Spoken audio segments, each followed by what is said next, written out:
I don't want to leave you stuck with this in prison here.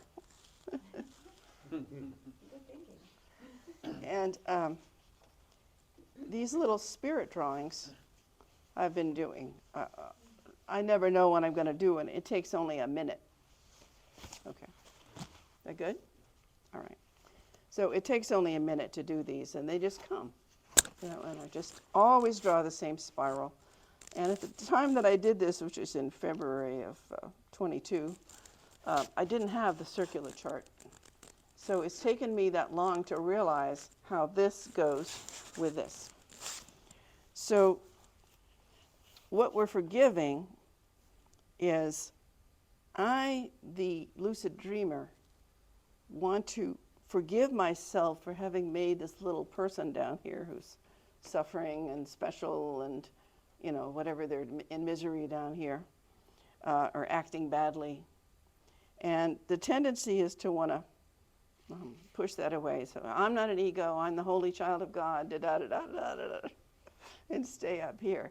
Well, we've made this, and as long as it's there and we are drawn to it in any way, we need to forgive it.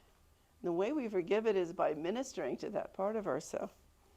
So this says, I've changed my mind, which is the name of a song, and one of the verses in that song says, I will treat my body as a friend. I will treat my body as a friend. No more will I attack. It does but what I ask. I will treat my body as a friend. So you're forgiving yourself. These would be tears of compassion, or what the Course calls the healing rain. Miracles fall like healing rain on a dry and dusty world. Well, here's the little shriveled up self, which is fearful. And because this self is programmed, remember, it believes it's going to be punished all the time. It believes it deserves to be punished. It even fears its own right mind. It fears that this is going to judge it. The Holy Spirit or whatever is going to judge it, or Jesus is going to judge it, or it's unworthy of being helped. That kind of thing. And I think the spiral is because the spiral represents the spirit. So here is the closed circle, which you seem to be locked into. And the spiral, like, is the path home. It's a symbol of the path home. And it's this one dreamer has got to integrate all of these little pieces that it's made and sent out to suffer and die and be miserable and to be separate. So just yesterday, I think I'm making progress. Just yesterday was this one. The Course talks about making alignment with light. So you can see this like a little person body down here. But it's coming closer and closer to your true nature. Eventually you'll see that there's only one dreamer having this dream experience. But you don't have to just leave it floundering in the dark while you go off in your bliss kind of thing. You know, many people talk about the experience of, oh, I had this great enlightenment experience and then I lost it, then it went away. Well, the reason is because we're really drawn to suffering. We're really drawn to being a separate person and having a private mind and being a doer down here. So so you do go to those places in the mind where you feel wonderful peace and joy and light and no separateness and joining and so forth. And then plunk, you go back again. I think Adyashanti's used the analogy of a rocket ship.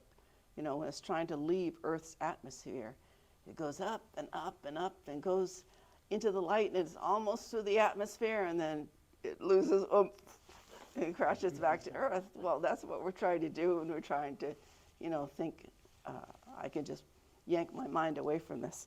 I have to turn and look at this mind. I have to minister to this mind, this self that I made, and be kind to it. And that's the way.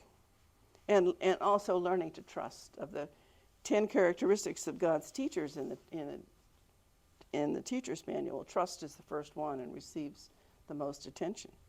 And we have to learn to trust our own higher guidance, our own higher mind. It starts out where we only let God into certain areas of our life, especially when you have some sort of crisis. Well, God can come and help me when I'm having my crisis, and when my crisis is over,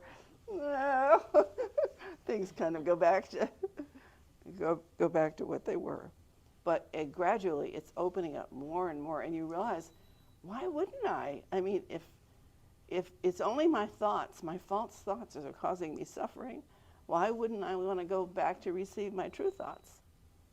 So this is the work, I think. This is the path, is this integration. And it's available to all of us at every moment. And I always say that forgiveness is retroactive.